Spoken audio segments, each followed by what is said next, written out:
ખાતે બીએસએનએલના અમૃત કર્મચારીઓ દ્વારા સૂત્રોચ્ચાર કરીને વિરોધ પ્રદર્શન કરવામાં આવ્યું। બીએસએનએલના રિટાયર્ડ કર્મચારીઓને પગાર પંચનો લાભ, ગ્રેજ્યુટી સહિતના લાભ ન મળતા અનેક વખત સ્થાનિક લેવલે રજૂઆત કરાઈ છે, છતાં કોઈ વાતની નિરાકરણ ન આવતા આજે બીએસએનએલના નિવૃત્ત કર્મચારીઓ એકત્ર થઈ સૂત્રોચ્ચાર કરી વિરોધ પ્રદર્શન કરાયું। મહત્વનું છે કે આગામી દિવસોમાં જો કોઈ યોગ્ય નિર્ણય નહીં આવે તો ચલો દિલ્હી કૂચ કરી દિલ્હી ખાતે પણ વિરોધ પ્રદર્શન રજૂઆત કરવામાં આવશે।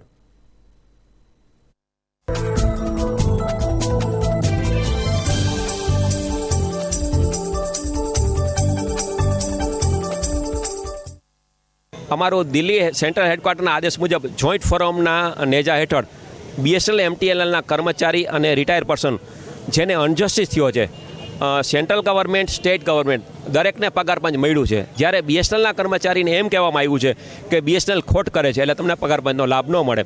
એકચ્યુઅલી અમારો વાંધો એ છે કે તમે બીએસએનએલમાં જે ડેપ્યુટેશન ઉપર જે છે ડીઓટીના અધિકારીઓ, દાખલા તરીકે જીએમ છે, ચીફ જીએમ, એને તમે 7મું પગાર પંચ આપો છો, એને પે સ્કેલ આપો છો, બધું, તો બીએસએનએલના કર્મચારી શા માટે નહીં? જો ખોટ જાતી હોય તો ડબલ પોલિસી ન ચાલે, કારણ કે દોઢ છે એ અમારા મા બાપ છે।